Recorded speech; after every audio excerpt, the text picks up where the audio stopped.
welcome to another edition of the Eddrick Show. I am your host, Eddrick Jerome. This is the place for intelligent conversation with interesting people. Thank you for tuning in. Be sure and hit that subscribe button. You can also catch us on Spotify, Apple Podcasts, all of your favorite online streaming platforms. Be sure and leave a comment, subscribe, give me a like, let me know how I'm doing as I continue to grow this thing from the ground up. I have a special guest today. This is going to be an interesting interview because not only is she a dynamic person, she's also a friend. But let's get right into it. So my guest today is the Honorable Princess Washington, Mayor Pro Tem and City Council member of Suisun City, California.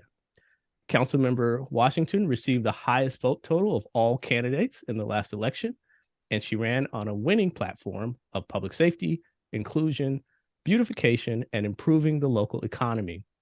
She's also an accomplished actor and a graduate of Solano College's ATP, Conservatory, and a 2022 Theater Bay Area RHE Foundation Artistic Fellowship nominee. Councilwoman Washington currently serves as a trustee for the Knights of Peter Claver Ladies Auxiliary, which is the largest Black Catholic organization in the world. And her community work includes leadership positions with the Fairfield Suisun Rotary Club, Salvation Army of Solano County, and chair of the Solano County Sierra Club. Councilmember Washington, welcome to the show. Thank you. You actually had a whole nother paragraph of stuff that I could have put in the introduction because you've done so much over the years. So I actually left some stuff out. You are a very, very busy person. Yeah, I thought that was too long. It's so weird to sit here and it's like a list of things. One that I do want to bring up, though, is the Love Life Foundation based out in Oakland, California, that was started by Mr. Donald Lacey. Yes. Which the whole purpose is to end gun violence. Oh, very timely. If anything that I do, that to me is precedence because of the detriment to our community. And what happens when we start using that term love life and that trickles down to the youth and that allows mentality. So I just want to give a quick shout out to the Love Life Foundation because the work they are doing is incredible. So absolutely. So let me go into my first question. You have a long track record of community, civic, and philanthropic activities in the private sector, but what motivated you to want to run for election, and why was that so important to you? Well, I think I really wouldn't do this anywhere else. I love Suisun City. I think I'm very fortunate to grow up in this environment where it's heavily diverse, it's quite peaceful. And I didn't want that to change, right? So really, it was a turn of events. I think it was an act of God ultimately. So we did have a lot of great female representation already in place. We had Miss Lori Wilson, who was promoted to state assembly. So then her seat became vacant. And then we had Miss Wanda Williams, who now is county supervisor. So she, kind of exited. So then I said, wow, well, who else is there? We had our current mayor, Alma Hernandez, who's wonderful. She's still there. But there was 2 seats up, which if you know dynamics of city council, 2 out of 5 is a lot of sway. Right. And I didn't want the progress that was done to become negated. So I feel like it's not that I wanted to run, but I kind of offered myself as tribute, I was like, well, let me see what I can do because I care enough to step in. And I was already on commission, with you. And I love the work that we were doing. I mean, we are headed in such a wonderful, positive direction. I didn't want that to be negated. I didn't know who was going to step in, right? You don't know who's going to go for election. And one thing that I realized is the power of the city council. I think we are really blind to the fact that the city council in your local city actually has the most power over you. That's your immediate jurisdiction. That's kind of the decisions that affect your day-to-day life. We often think of politics in the federal realm or the state level, which is all fine and dandy, but really local is what affects you the most. And, I think that I just love my city so much. I love the people, the community, and I really just wanted to step in to do what I could to help serve and make things better. And you actually get to represent the city you grew up in. So how does that feel to not only, because that's not always the case. So how does that feel to grow up in a city? It's surreal. Dude, yes. It's surreal. I mean, it's interesting because I feel like it's the same places I frequented as a child, right? Or growing up. And it's interesting how much things change, especially in this new role. Now I'm responsible for the things that I used to just, fly right past, right? Hmm. It's really interesting. I think the community keeps me grounded, right? And I keep myself grounded. I think being adjacent to this beautiful marshland that I can go out and think and look at the birds, right? So I think a lot of the environment helps me maintain myself. Um, if anything, it is a, a, a reality check when you realize, wow, I'm responsible for all of this now. What I say and do really matters on a whole different level. It's not just about, I'm not a private citizen here anymore, right? I'm a representation of the city. And not that that's a bad thing. I'm still myself. I refuse to ever be anything other than me. Like that's all I can ever be. But I'm very, very aware of my responsibility and what I need to do in order to bring things forward. So if anything, it just kind of increased my anxiety, but in a good way. I've again, to be in this position is a blessing. Would I complain that now I have a position of quote unquote power, or is it better to be powerless? Because I started because I felt so powerless, right? I was so upset with the current state of things and I got so frustrated and I felt powerless. So then I said, well, what can I do? And that became that catalyst. So now I'm on the other side of that. And I don't want to cry, woe is me, because now I am able to help and make things better. So I'm really just grateful that I was chosen to do so. It's not lost on me. It was by accident. I never thought, as a little kid walking around here, that I would be city council one day. I mean, and again, I have to give great respect to Miss Lori Wilson and Wanda Williams and Alma, because I never saw myself reflected before in those positions. And representation matters because you can only become what you see. And so again, I just stand on the shoulders of those before me. And also like Miss Ruth Fortney, who is a community legend and has done a lot in her own right. So again, I'm only riding the coattails of those before me. So I'm just grateful to, be in this position. It took some time for all of the votes to be counted and certified, but the one constant was that you were always number one. You were always at the top, and as I mentioned in the open, you received the most votes. So, how did it feel when the vote was finally certified, and you realize, wow, it's here now. I am an elected official with a mandate because you had the number one Yeah. amount of votes out of all the candidates. You know, I, the I know numbers matter. I think Jay-Z was it Jay-Z? Men lie, women lie, numbers don't, right? Yeah. That's cool and all, but I don't think of it in the terms of I'm number one vote getter. I'm grateful for the support, right? I'm happy I had that cushion to where I did not have to worry as much as the other candidates who had such a close race. One thing I did realize is, every vote does matter because the second seat, I think, was decided by 12 votes, Right. right? So again, um, that was a learning lesson for me to really tell people, look, your vote does matter. It really matters. It's very close. It matters who you put in these positions because they are going to decide things for you. So it's very important that you cast your vote because that's the power that you have to sway decision making, which ultimately affects your life. But I was blown away. I didn't expect that. I did not expect to have all the votes. I mean, I knew I grew up here, it's a very small community, that, but ultimately you don't know what people are going to do. Right. And I really just was myself. I didn't want to become this political machine now that I'm trying to go for this office. I don't want that. I still want to be the same person that grew up here. I want to grow, but I don't want to change, right? And so I was just grateful that people kind of supported me in that endeavor. Again, I'm only here because you put me here. And so everyone who voted, like, thank you, and now I have to make myself worthy of that vote, right? So my first thought was, oh, let me get to work. I actually just printed out a bunch of the old policies and zoning laws and all these things that I need to make myself better because I can sit in this seat all I want, but if I'm not doing the job and the work, what is the point? Right. All of this is vain, and I don't want to be that person who just sits there every other Tuesday, right? Mm-hmm. I need to be active. I need to represent. We need to move forward as a city. We have a lot that we need to work on. And I really, really if I do nothing else before I leave, I hope that we have greater economic development here because that'll solve all of our problems, right? So there's a lot even with that. It's a simple concept, but how do you create that, especially in this economy? So I'm just doing my homework and showing up and doing what I can to improve myself, and luckily I find it interesting. And so, it's really exciting. It really is. It's a journey, man. Like it's so surreal. It really is. Suisun City, and you kind of referenced it a little bit, but Suisun City obviously has opportunities and challenges like most small communities in California. If you had to pick one, and I know there's a few you could pick from, but what do you think is the biggest opportunity for Suisun City, and maybe one is what is one of the biggest challenges? So I think our weakness is our strength, Hmm. right? We're a very small city. We're 4 square miles. We're about 30,000 people, right?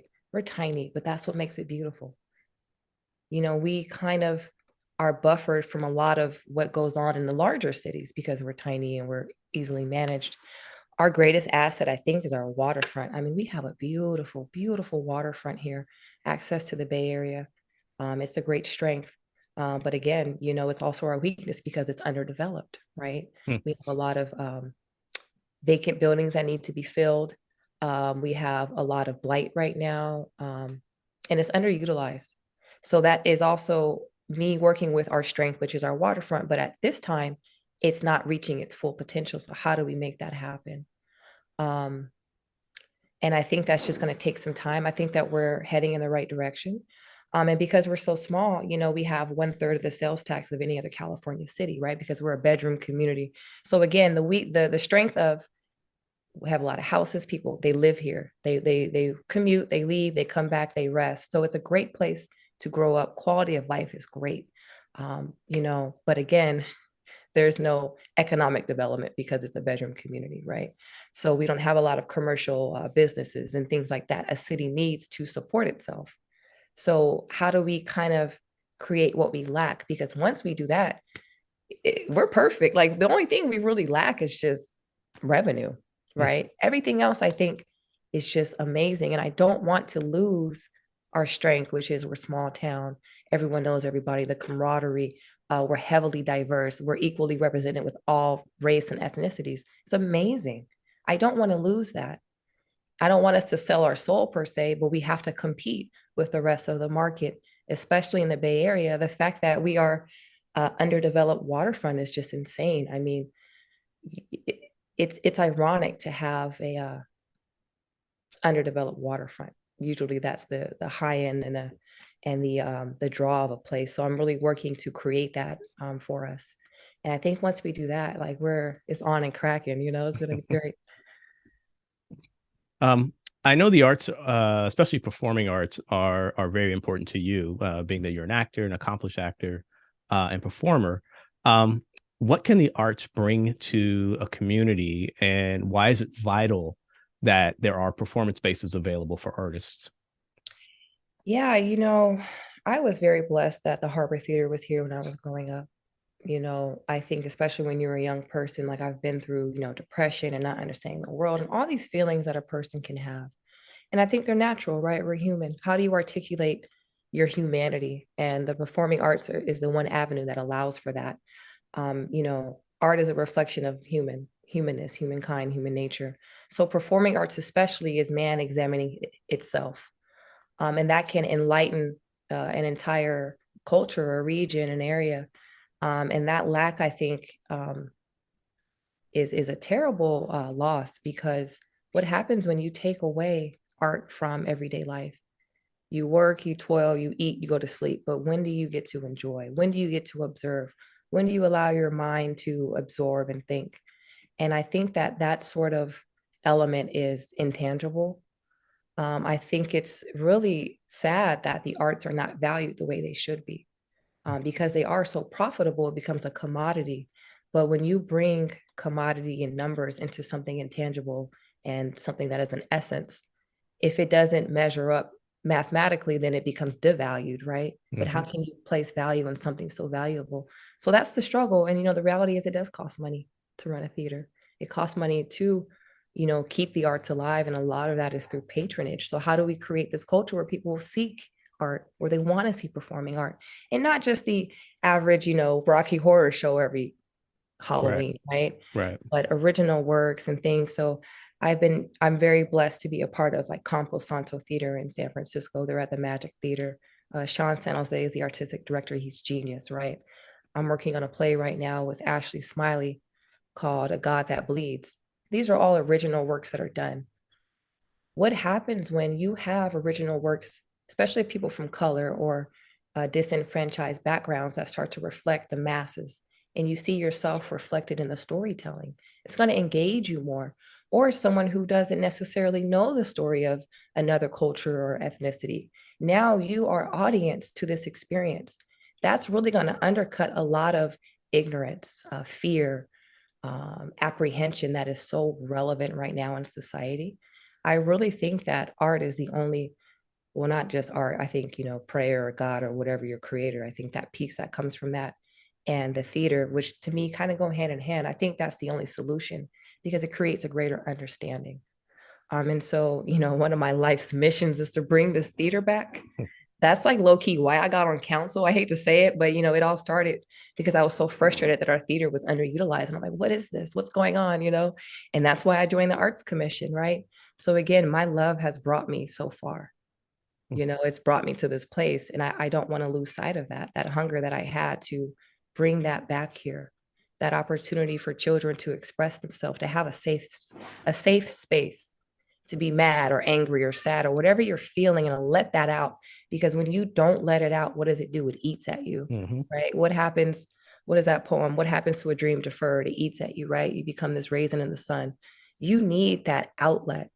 And you don't have to be a professional actor to act or to enjoy or partake in theater.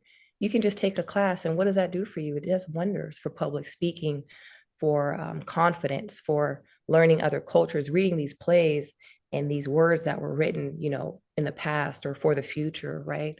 It is such an experience that I think that everyone should partake in at least sometime in their life. Um, how did you begin your career as an actor? I mean, did it come naturally? Was it something you kind of got into by accident? How did you No, it get was up there by on stage? accident, dude. It was total. So again, this is why I think it's so important that these schools offer this. I went to Fairfield High and I took it as an elective on an accident because everything else was full. And I got into the class and it was so cool. Like everyone's chilling and they say, hey, get up and do your interpretation of this. And it wasn't black and white. I didn't have to sit in this desk. I didn't have to read this book. It wasn't a forced behavior, right? That can kind of shackle you in some ways, right? You learn to let yourself go. You learn to be silly, to laugh at yourself, to laugh at others. It's engaging. You get to run around and be a cat, right? Like it's just all this crazy stuff that was so much fun as a 15-year-old kid. And I was so shy. Like I'm naturally like, I know I'm talking a lot right now, but like I'm really shy and quiet naturally. And I observe and I'm kind of chill. But I kind of liked it because it allowed me to get outside of myself, to get out of my head, which is so important because what happens when you are inhibited?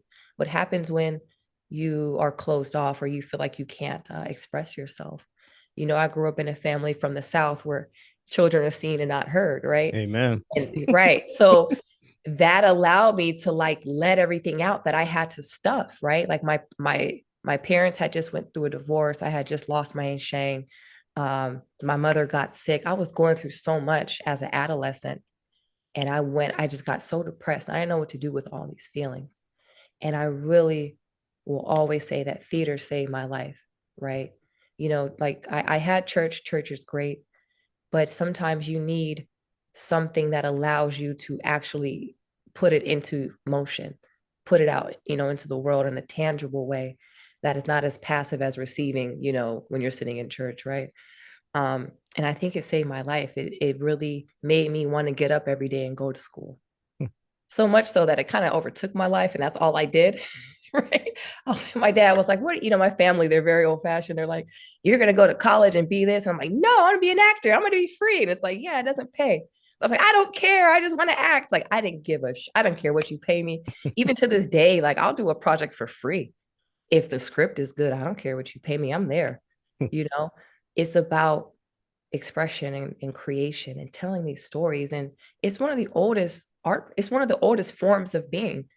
I mean, you look at, ancient society, that's how they would get together, was through theater work, was telling the stories of the gods or whatever. Like that, we have always had an oral tradition that was acted out for an audience, right? It's an age old custom, and I hate that nowadays it's so undervalued, Agreed. you know. Agreed. You referenced it a couple minutes ago. You talked about faith, and I know that's a foundational platform that kind of guides you in just about all of your work. So, how are you sustained by your faith? And can you tell me about your work with the Knights of Peter Claver Ladies Auxiliary? Yeah, I realized that it's something that I was born into, right? My Aunt Shang, who I referenced, she was my grandfather's sister. She was like my grandmother. And that woman was a saint. Went to church every Sunday, heavily involved. So I do think I had the advantage of being surrounded by older Black women and men who literally live their life in faith and in service and selflessness, right? Sometimes I think people are not mad at God or turned off by God, but by the people who quote unquote represent God. Mm, So luckily for me, I didn't really witness a lot of hypocrisy or duality. So I kind of had that guiding star, right? I mean, this woman, she was just love embodied. She didn't care what you did, how you were. She loved you no matter what. And I think being a Black Catholic is unique because we party. We're from Louisiana, so we will party on a Saturday and be in church the next day. Like Mardi Gras is crazy, right? And then you have Lent, right, which is so solemn, and then you come back and you party again, right? So I think a lot of my culture and custom allows that flexibility to where I don't feel so inhibited within the Catholic faith, especially as we know historically is a little tricky, right? I mean, we have our own struggles of recognition within it. A lot of our mission is, why are you not canonizing our Black saints? We mm, have a few who are saints and who were great people, and yet they're not being recognized the way they should. So again, we were created out of prejudice. So you had the Knights of Columbus, who were the white organization. They wouldn't let Blacks join. So we created our own section. So a lot of our birth comes from our struggle. So there's always that duality here in America where you're aware of the progress we're making, but also the dual consciousness of I exist outside of this boundary and yet I thrive anyway, right? exactly. So it's a little tricky, but again, I think because I've had such great examples and it's something that I was raised in, and I went my way. Like when my Aunt Shane died, that was a very hard time. Mm, I used to be in Oakland all the time up until 15, and she died, and I was away from my home church in Oakland. And I had this time where I had a huge disconnect. And luckily, I found theater at that time, right? So you kind of substitute one for the other mm, ultimately. mm, But I think because it was such a huge foundation and a part of my culture, I never really left it. And I rediscovered it and had a new respect for it as an adult, right? They call that reconciliation, is the correct term. And when you approach it willingly, it has a greater power. And now I still believe that God is in East Oakland at St. Benedict's Church, and I go and I mm, see God and I visit. And to go to the same place as a child and to be there in the space as an adult, right? And the same prayers, as Catholics, we have kind of the same prayers. And I remember looking up at my Aunt Shang and her saying the Apostles' Creed. I'll never forget. I didn't know the words, but I was watching her say it. mm. And now I say it, and my daughter watches me say it, right? Wow. Or even how I was able to trace my family back to the 1700s through baptism, because they didn't keep a lot of records for Black people, but being Catholic, we had our documentation that way. So it's a very interesting dynamic to have both. But I think I just was born into this. Again, I think we're born into a certain circumstance. I don't think I'm better. It's just my culture. And I think I would be remiss to let it go. It's such a huge part of me. And I think due to what that faith is, it's so intertwined in your daily life. It's not just you go on Sunday. It's like it's just a way of life. I can't explain it. So I think that kind of anchors me too. Switching gears a little bit now, I want to talk to you about social media, which is a critical tool for communication for you to your constituents and with your constituents. So you're very adept at responding to residents and providing information in a timely manner through your social media presence. So talk to me about the role of social media as it relates to your position, especially now as an elected official. Yeah, people don't have the time to go to the meetings every other Tuesday. They don't have time to go to the committee meetings or know exactly what's happening. So my job is to really facilitate the information and to fill that gap and to answer questions. Like I literally work for everybody now. Like, like, True. oh, congratulations. Oh, I'm like, look, I work for you now. If anything, thank you for, hiring me. And I think it's a part of my responsibility to always be here and available. I'm grateful I have a work phone so people can call me. I get calls all the time and I don't mind. Like I love people, and whatever I can do to help. So I think for me, it just comes easy because I'm of this generation where we use social media anyway. What I would really wish is that we did have a greater outreach to the youth. Because when I was 12, I didn't know what the hell was going on. I didn't care. I didn't care until I was about 20 years old, right? So, how do we kind of reiterate the importance of government and civic engagement to the people who need it the most, right? The ones whose voices go unheard, because you will have the same 10 people who get what they want, but the other ones who kind of are the majority, they're not present. So, how do we make them present? Because we represent all people, not just a few. So, I think one of my greatest missions is to have a greater level of involvement from everyone, especially people of color, especially people who don't necessarily vote or who feel Hmm. like it doesn't matter. Nah, bro, that shit matters. Hmm. It matters. It matters because then you can hold these people responsible. When you know what's going on and you're informed, you know what's up and you know how to negate or help or guide, right? Like we had this project to beautify Highway 12. I'm sure you remember. Absolutely. And at first, they only wanted to do like, I think, a quarter mile of Highway 12. And people were like, nah. And I was like, yo, this is happening. People, please tell them what you want. And at the end of it, thank God the council that was there, an agreement was made to where all of Highway 12 is now being beautified. So again, it's important that you use your voice because had people not gotten involved, we would have had a quarter mile, not 4 miles, Right. right? Right. It matters. Like when I tell you, I have learned in this journey so far, man, politics matter. And you think it doesn't because it doesn't affect you, but it does. It's kind of like the elephant in the room, Absolutely. you Out of know? sight, out of So, mind. If you don't pay attention to it, an and elephant that's by can be design. devastating. Exactly. It's by design. They don't want you to, and I'm not saying like government conspiracy, you don't know. I'm not saying that. I'm Right. just Right. Right. saying we are heavily distracted with the day to day of life, working, kids, family, commute. We're tired. And I think, that somewhat is by design, right? Because the more distracted you are, the less you're paying attention. Like we're Correct. not woke, right? But when you're woke, you're like, oh, okay, that's what's up. You got to make time for these things because that's going to dictate is your job going to be here in town or way across the Bay Bridge over there, Right. right? It matters. Is your kids like we have a micro transit right now? We don't have a school bus system. Do you know that we have a micro transit and they can get on for free and go to school? Or do you think we have no bus system now, right? It's very important, and I get it, man. It's not your fault because you're busy. You got look, everything is high as hell right now. You got to pay bills, you got to do all this, you got to find food. Eggs are ridiculous, like $20 an egg right Right. now, right? Exactly. It's a lot. Plus, you got people getting killed on TV, and so it's a lot going on. But we have to be very mindful of our world around us and what's happening. That is how we make change for the better. So I'm very big on letting people know what's going on to the best of my ability. There's still things I'm learning. But I'm very big on transparency because we need that. We pay the salary for our government buildings, our everything staff, me, you guys pay me. You should know what's going on. So I'm very big on that. No, I just again I applaud the way you use your platform because not only is it not just a one-way giving of information, you engage. I've seen you go in conversation with folks about, hey, why is this happening? Why is the grass at Heritage Park not green? Right? I mean, and you get in there and you let people know what's going on, and more often than not, they're pleased. Thank you. I see a lot of thank yous, a lot of I appreciate you letting me know. Oh, that makes sense. Yeah, it's because You're like we got a good community, right? yeah, yeah, That's kind of really I can't take credit for the fact that we got good people here. We really do. But I was a little nervous because people crazy. I was like, they're gonna be yelling at me. And it is kind of hard now because I'm stepping into a position that decisions were made prior to me that now correct. I have to answer for. And I Right, hate that. I'm like, damn it. Like, I don't right. know what to tell you. Look, I'm sorry. If I had it my way, it wouldn't be like this. We can work on it.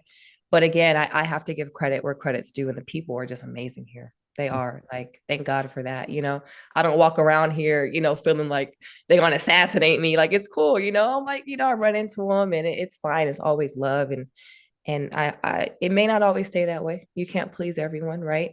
But that comes with the territory. And as long as I can say that I did my best to my ability and I can answer for myself, whether we go in that direction that I wanted or not, at least I can say that I stood 10 toes down and I did what I needed to do, right? So Exactly. I'm very big on staying true to what I think is right, or whatever is best for the whole, right? Not just what I want, but for the entire community. We're got a few minutes left, but on a personal note, all of the activities you do, whether it's being an elected official, your volunteer work, your community service, being an actor, you are constantly on the go, which can be all encompassing. So how do you ensure that you balance all your commitments and find time to decompress, especially since you have a very beautiful young daughter?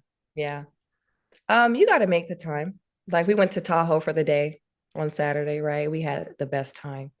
You got to make the time, and then I went to church Sunday because I was so sad about, well, I try to go as much as I can, but, church really helped me this past Sunday with what's going on in the world, right? So Mm-hmm. you kind of really have to keep your cup filled intentionally. I do yoga, I do ballet, I stretch, I meditate. You have to find what works for you, you know? Self-care is a big thing. Self-care, I think, is probably one of the most important things you can develop for yourself. It's something that you have to find for yourself. What I do is not going to work for the next person, right? And I also try to have fun with everything too. Like, I love to have a good time. I think because we're from Louisiana, I love to party, man, like in a good way. It's like you're serious, you get the job done, and then you rest. Right. Right. And I think that's a part of our culture as Black people too. Even back in slavery time, we worked the whole week, but Sunday we was chilling and we would dance and have a good time. Right. So I think it's also ingrained in my biology too, where I'm like, look, this is all fine and dandy. I'm going to do what I have to do, but I'm going to have some time off and I'm going to have fun with it, because life is just your memories and your moments. That's Right. all I have. I could die tomorrow, right? Nothing is promised, but I can say I did my best and I'm happy and I had fun while I was doing it. And I don't want to be so worried about perception that I lose that part of it, because that's also a part of being a public whatever, is that you start to worry about how people think of you and you can't overthink it. And I think a lot of why I'm comfortable is because I studied the actor and I'm an actor. So it's like I'm an artist first. And as long as I'm doing, as long as I'm comfortable doing what I'm doing, I can't worry about it, because I think that'll drive you crazy trying to please everyone and worry about how this looks. Or, well, who are you at the end of the day if you don't have you? If you lose Exactly. yourself, what do you have? So I think seeking of self and the fact that I had so much time to do so has really helped me. And it's interesting, the journey of life. And I never thought I'd be here. I used to watch the city council meetings like, oh, you couldn't pay me to do that, get yelled at all day. And now I'm up there and I'm like, oh, okay, Not tight. so bad after all, is it? It's interesting. No, it's not so bad. It's just it's not as easy as it looks. No, Right? You see no. the meetings and you think that's all there is, but there's so many moving parts outside of that. And that's why I say God bless everyone who serves, because you really put a lot into it. And it takes a lot away from your personal time and the things that you would want to do, right? Um, and I wish we had more understanding. I think a lot of what's wrong in the world is we don't understand one another and we don't seek understanding. I wish that we would all just be more compassionate and empathetic. If the building's on fire and we're all trying to put the fire out, why are you criticizing the man trying to put the fire out? Right. We're all here to help one another and love each other to the best of our ability. If we really just loved more and sought peace, we'd be such a better place. And I think individually we can seek peace, and then collectively we can have peace. It's not this foreign concept. If we relinquish our ego or the desires of the world, and we try to look at it more as I'm human, you're human, we're both trying our best here. People go through things you'll never know about, and kind of Mm-hmm. have that understanding. I mean, imagine the difference the world would be. That's kind of how I look at it. Very well said. Well, Councilmember Washington, You're such a dynamic presence, especially now in the position you're in. You're already having a positive change on Suisun City. So I want to thank you for all the work that you have done and continue to do, and just the fact that you're a refreshing presence on the council. You bring new perspective, new ideas that's grounded in your spirit, and there's a truth and honesty that comes across, which I think a lot of people found refreshing, especially since the fact that you got the most votes. I think people saw the authenticity that you bring to the work. No, I'm humble, man. There's this saying, what do you have that God hasn't given to you? And if so, why do you boast as if it were not, right? Right. All glory goes to God. I'm just here. I'm just here so I don't get fined, right? Like, One of the best quotes of all time. I love Marshawn. Shout out to Marshawn Lynch. That's my guy. No, I'm humble and I'm blessed. I can't take credit, and I feel like I haven't done anything yet, bro. I'm like here for what, 2 months? Yeah. I got 4 years. Like, Yeah. Yeah. sheesh. I had like 4 meetings already. Like, I got a lot I got to do. So I don't think I'll ever be satisfied until our downtown is popping, our Mm. theater is going, restaurants or retail. Then I could rest. When I see in fruition our city become better, I could chill. Like right now, like it's grind mode. Like pedal to the metal, 10 toes down. Like what can we do? And we're getting there. And I see it, man. Like it's gonna happen. Like, and it's gonna be glorious. So if people want to get a hold of you, they want to talk to you, engage with you, where can they go and how can they get a hold of you? Yeah, I make this joke to my city manager that I got a trap phone now. I have a city phone number, and it's listed on our website, but it's you can email me, pwashington@suisun.com. Give me a call. It's 707-330-1802. Yeah, email me, call me. Like, this is a collective effort. This is not just me. I represent everyone, right? And we need to work together to make things move forward. So I'm very big on collaboration and working together and hearing people out. I'm not in charge. We are in charge, right? And whatever I can help, there's, and if I don't know, then somebody else knows, right? So reach out at any time. I had just had a talk with some kids at a high school, and I gave them my number, and I said that the biggest thing we could ever, the biggest challenge is not feeling alone, Right. right? Right. You're Right. never alone. And that's something that I really want everyone to realize. You're never alone. There's always a resource or a help or an outlet out there to help you. And if I have to be the first stop, cool. Let's work together, because I hate it to feel alone. It's a terrible feeling.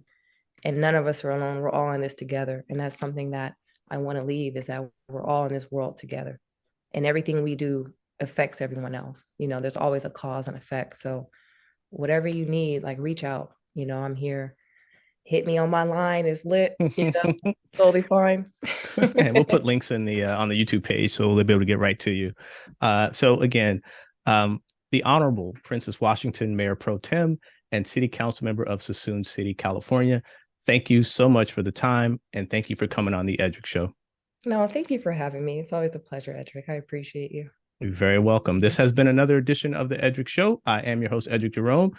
Again, this is the place for intelligent conversation with interesting people. Thank you for tuning in. Hit the subscribe button, leave a comment, go online, let us know how I'm doing, because I want to grow this thing from the ground up, and I appreciate you tuning in.